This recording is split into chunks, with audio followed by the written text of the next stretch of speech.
This book is about love and the dead, but it's not gothic. Cheers.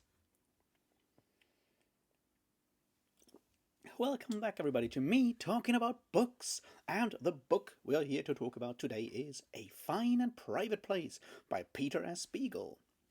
Published in 1960, written in the years before that. It's the one Peter S. Beagle book you should read, even though you've probably only heard of The Last Unicorn so far.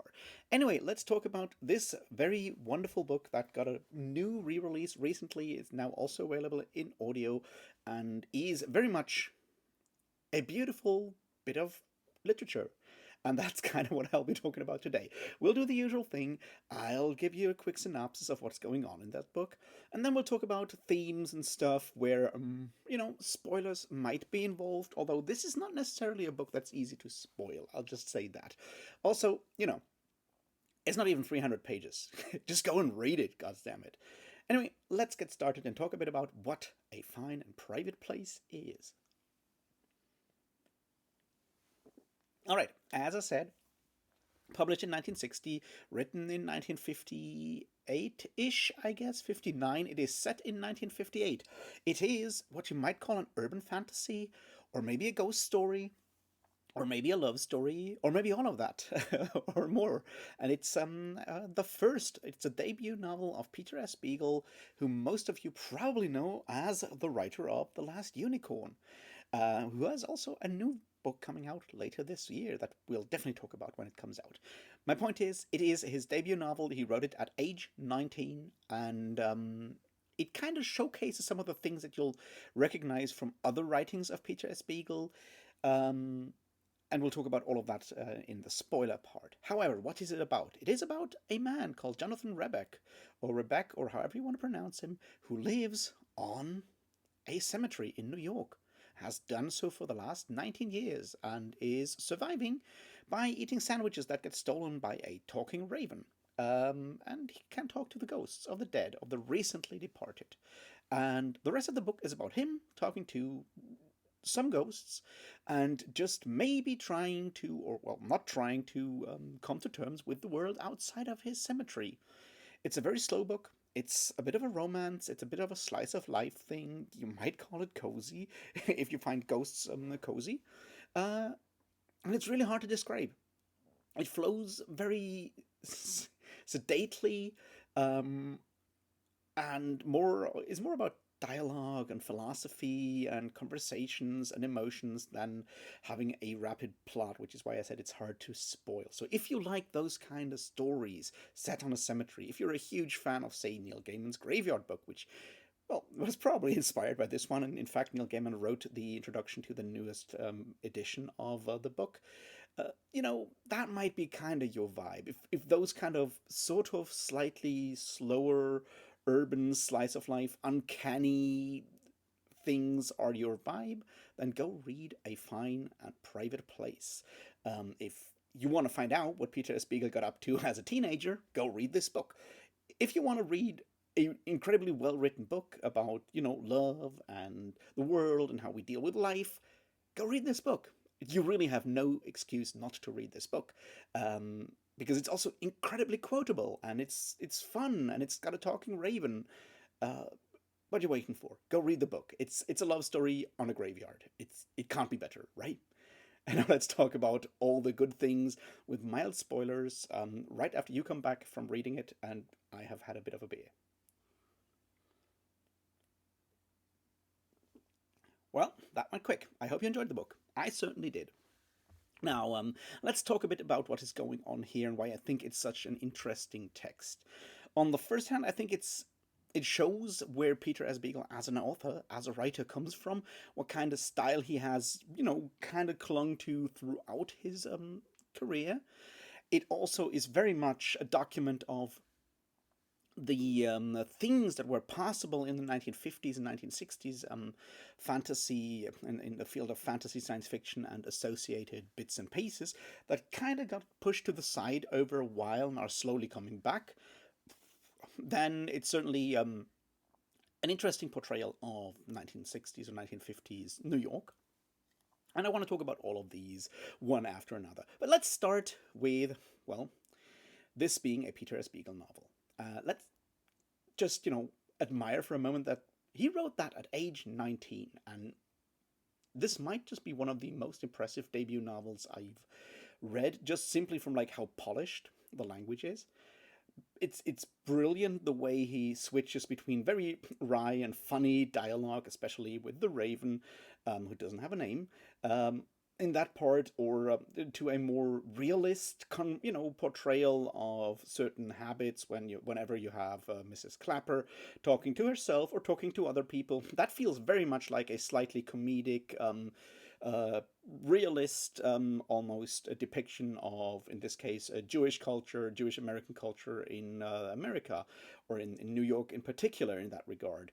That's an interesting one. And then it slips into a more philosophical, poetic almost tone. And it's interesting to see how much Beagle is able to manage these like shifts in tone and shifts in voice and shift in language without ever losing his essential beagleness, so to speak, without ever losing that very specific thing that makes Peter S. Beagle's writings so interesting and that makes The Last Unicorn such a powerful novel and such a successful novel. And I hope will make I'm Afraid You've Got Dragons another one of these novels. And that's kind of what I want to get to. It's about tenderness, but it's also about warm heartedness. See, what we see in everything Beagle touches, there's a level of whimsy there that comes from a very warm hearted acceptance of humanity, of life, of the universe, with its ridiculous aspects of humanity, the things that we do that whenever we sit back and look at like how we behave, we're like, well, God, that was kind of ridiculous. That can be incredibly endearing, but can also be incredibly annoying in other situations. I think that that level of ridiculousness, that level of whimsy, that is part of the human condition, is something that few authors in the fantastic manage to fully capture, because it requires a very deft, a very careful touch to not turn it into something overly, slapstick or overly cliched or overly kitschy in a lot of ways. And Beagle certainly has that, and it's impressive that he has it, had it at age 19. I think Terry Pratchett sometimes has it when he tries to go down in very specific directions, when he tries to look at the more, those moments of very specific human behavior. Neil Gaiman definitely has it as well. There are other authors. These are just like some of the ones that just came to mind. Up to a point, I think Ursula Le Guin is maybe another author that sometimes can goes down that direction. That feeling of just accepting humans for the marvelous creatures that we are, with all the good and all the bad and all of that. And I think that's the key to Peter S. Beagle's life in general. Because if you understand that the smallest action that a human can take is in itself already miraculous and marvelous, then you can build worlds of fantasy and imagination on top of that understanding and see them sort of portray the same and radiate the same marvelousness, the same miraculousness. And that's what we see with something like The Last Unicorn, which has this metafictional sort of whimsical approach to fantasy that shines more the more you know about fairy tales, and plays with these conventions of fairy tales and folk stories and fantasy, and plays with these conventions. And we see all of that, but in A Fine and Private Place, it is much more stripped back, much more laid bare, because there aren't that many large, fantastical constructions. Yes, there's a talking raven and there's talking ghosts, and that's it. It's very very reduced. I mean, at the end of the day, we have five main characters with a sixth and a seventh character that sometimes talk, those being, the two graveyard workers, Campos, who gets to do a bit more, and Walters, who doesn't say much. But it's basically, it's Gertrude Clapper, it's Jonathan Rebeck, it's Michael, it's Laura, and it's the Raven. And having that very small cast of characters, it's almost like a play. You could probably turn the whole thing into a stage play fairly easily if you want to, because it's so limited in its place and in its time and in its number of characters that it feels very different from most fantasy books, but it does showcase these same elements, the philosophical thoughts and yearnings, the world building when it comes to the metaphysics around ghosts in this very specific world. There is a mystery plot around the fact, like whether Michael killed himself or was killed by his wife. There is that. There's romance. There's even a heroic deed near the end when Jonathan decides to help Laura and Michael after all by exhuming and transporting Laura's coffin to the same graveyard that Michael has been removed to, so their ghosts can remain together for as long as they remember love, which is incredibly romantic in that regard. But it also has that adventure, doing something that is good, even though it may in fact be against the law. That is part of how a lot of fantasy has always functioned, where people ignore the rules to actually save the world. And we have that, all of that, on this very minute, small, personal scale. And I think that's where a lot of the magic and a lot of the fascination for me with A Fine and Private Place comes from. It's like that we take so many elements that we see in fantasy, that we see in the fantastic in general, but we reduce it to this incredibly small area, both like when it comes to character cast and time and place and everything. We reduce it all into this very small thing, and that makes all of these elements come out even starker and even clearer, which is incredibly powerful.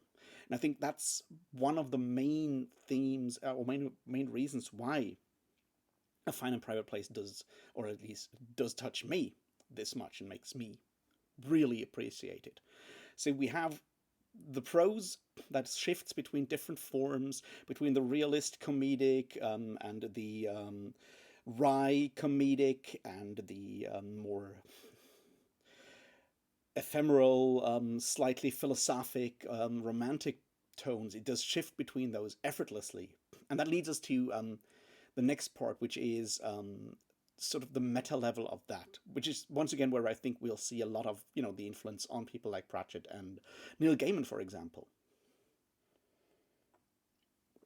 Because there's a lot of descriptions that sort of almost kind of maybe break the fourth wall and go into the poetic. There's bits and pieces that are much more aimed at the reader directly than describing the city or the surroundings in the scenery in any meaningful way. There's this wonderful part about the end of the night where he talks about how alarm clocks are going off one by one, stabbing the large body of of the great dream that is lying on the roofs. And like that's such a beautiful and disturbing and weird metaphor of the hands of those mechanical clocks, because there's the 1950s, being small silver knives that stab the great dream that is curling all over the roofs of the houses. I mean, that's very poetic and very powerful, but also slightly whimsical and slightly creepy. And that's, as I said, something that you can see in later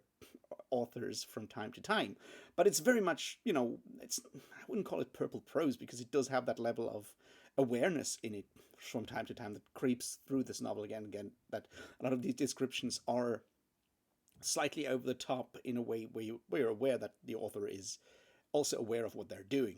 Something that you can see maybe in a Clark Ashton Smith story, where also certain poetic descriptions are turned up to 11 to create that slightly comedic but warm-hearted comedic effect. And I think that's important to see with this very specific type of prose that does not necessarily come off a lot in other fantasy novels. Maybe Tolkien does sometimes go down that route with very unique and small scenes in both Lord of the Rings and The Hobbit, and some of his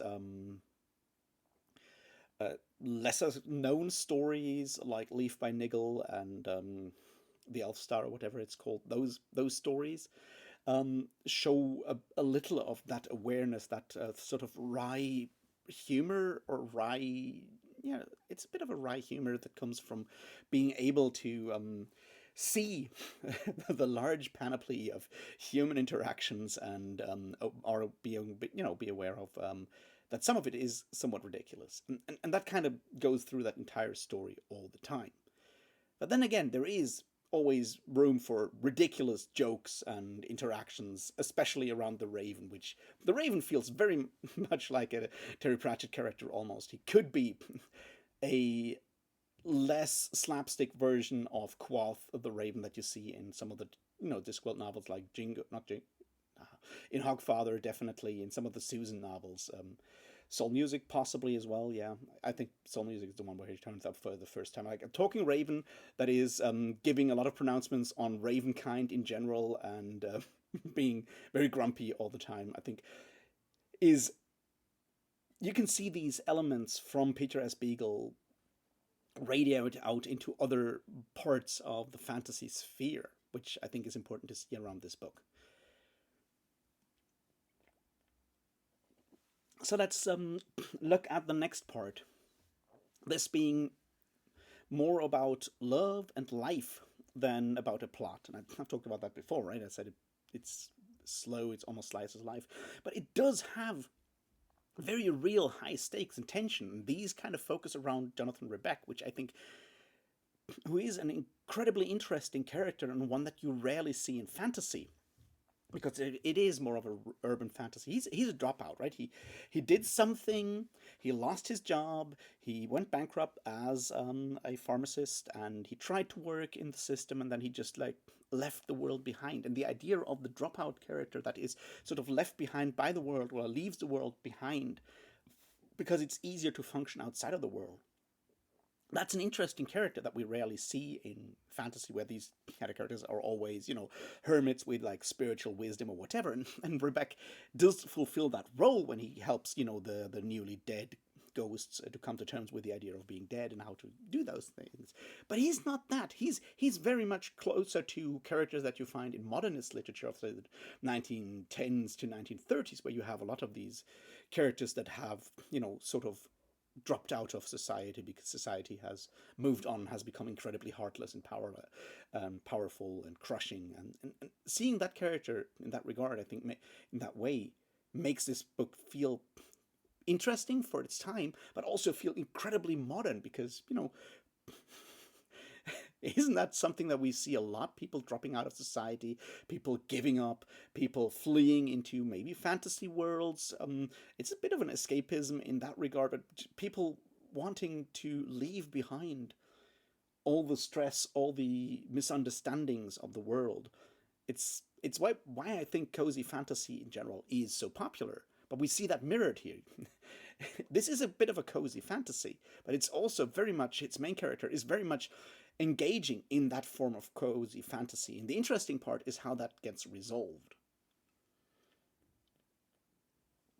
Because the solution is love. And fantasy. I know romantasy is a thing. This is not a romantasy, but the idea of love and the idea of romance being the kind of things that can give us meaning and help us, come to terms with existence in a lot of ways, I think, is an interesting one. It's a powerful one, and it's important to see how Beagle tackles that, because we have two romances here, right? We have the one of Michael and Laura, who are slowly coming to terms with the fact that they're both dead and trying to figure out what to do about that, coming to terms with, each other and coming to love each other up to the point when, Michael gets disinterred because he committed suicide and can't be buried in hallowed ground. But we see them coming to terms with a new world because they can help each other, they can complement each other, but they're not teenagers. That's interesting. And we have, obviously, Jonathan Rebek, who is around 50-ish, I guess, and the widowed Gertrude Clapper, who is also in her, I guess, 50s, probably. And those two are obviously falling in, it's hard to say whether they're falling in love, but there's certainly a growing romance or understanding between those two characters.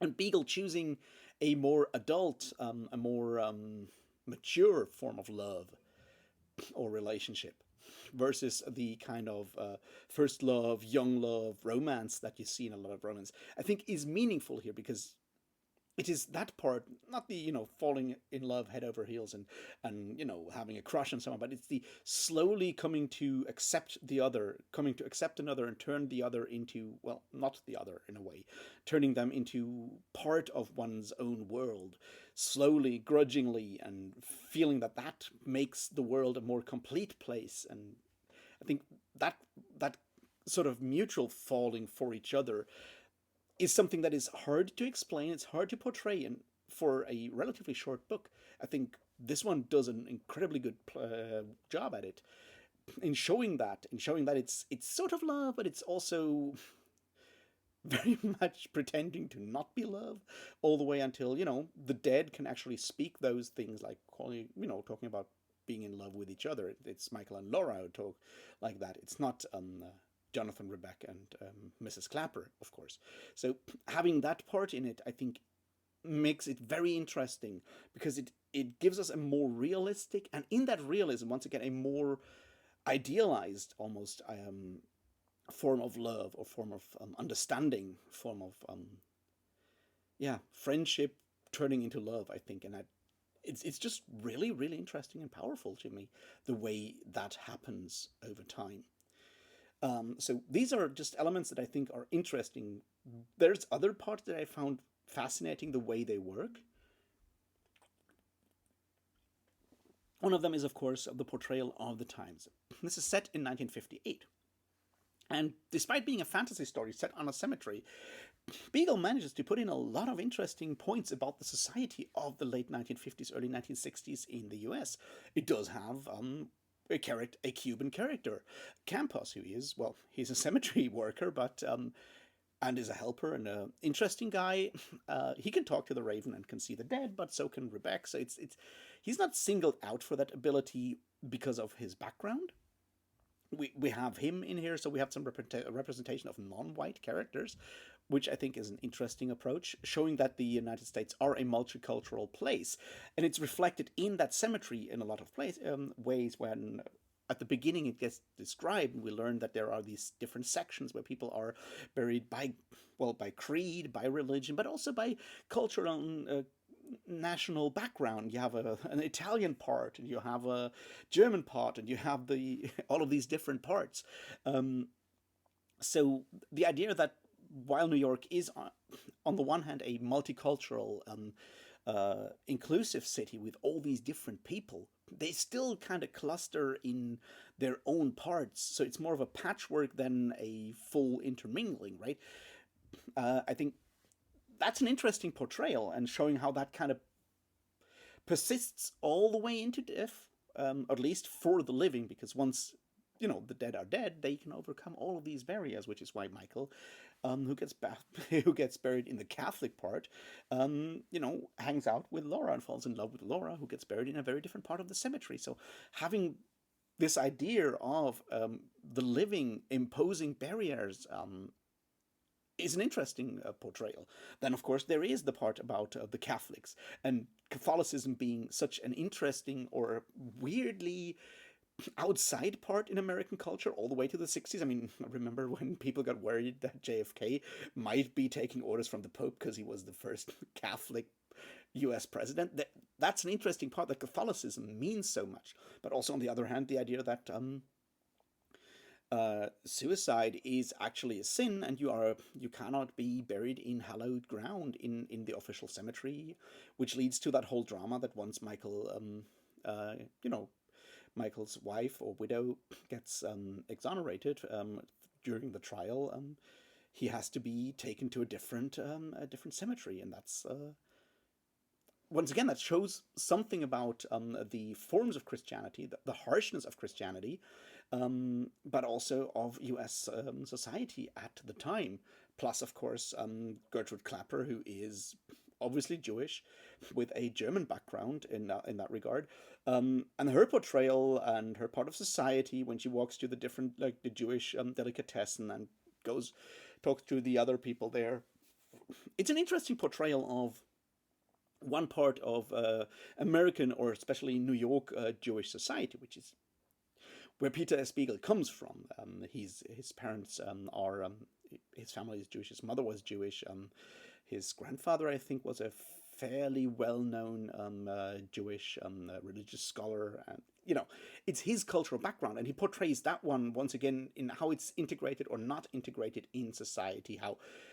How on the one hand, Morris Clapper is not buried on a specifically Jewish cemetery, but also, she makes sure that someone is saying Kaddish for him every weekend, and these elements, I think, are a very clever portrayal of of especially 1950s New York society, just by showing how the cemetery works, which is a genuinely interesting approach to doing that in a fantasy story that is about love amongst ghosts, in theory. So there's all these elements and layers that are just like sort of woven in and almost snuck in, and if you don't pay attention, it's very easy to ignore or overlook some of these elements in there. How there's even like some form of almost casual racism towards Campos the Cuban, when people just don't take him seriously in a lot of ways. And when Rebecca gets discovered or talked to for the first time by Campos, how even that is portrayed in kind of showcases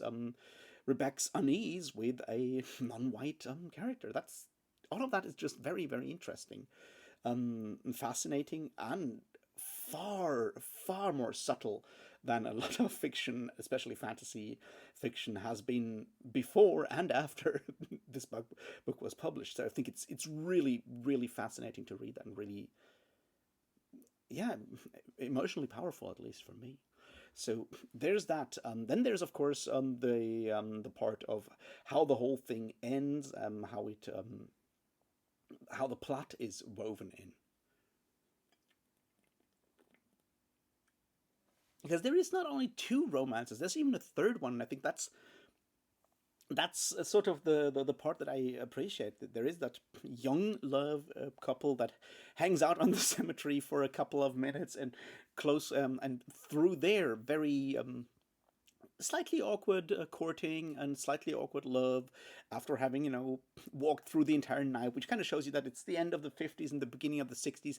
Societal norms are slowly breaking up, or opening up at least, and it's their young love that allows the dead, in this case Michael and Laura, to overcome their shyness and realize that what they're having right now is love, and that's maybe the one thing that they can cling on to for a while, that allows them as spirits to keep on existing even after death, and give meaning to their sort of weird existence after death, and free themselves from what the human, the living, are still kind of enforcing on them to free themselves from that. So it is mirrored in the middle between those two. We have the slowly building friendship or love between Gertrude Clapper, who clearly has made caring for the dead, or for her dead husband, the main thing she does in her life. And the whole part of her talking to herself and walking around in her apartment and pretending that her husband is still alive, that part just is so painfully realistic in that regard. And her slowly shifting that need to care for someone, having someone, slowly shifting that towards the living again, towards, in this case, Jonathan Rebecca, who on the other hand has been as dead but is slowly coming back to life through their interactions, talking to Campos for the first time, even considering leaving the cemetery. That shift, I think, is very interesting, and him, through gaining that trust, also learning how to maybe accept the world again, because he has found someone else to trust in, I think, stands somewhat in the middle between that young couple discovering love for the first time and the undead couple, or the ghost couple of Michael and Laura. So having that one in the middle sort of balances out that portrayal of, well, friendship and love, which is what this book, as I said, is all about. Are there more things to talk about before we end this? Maybe one or two small ones.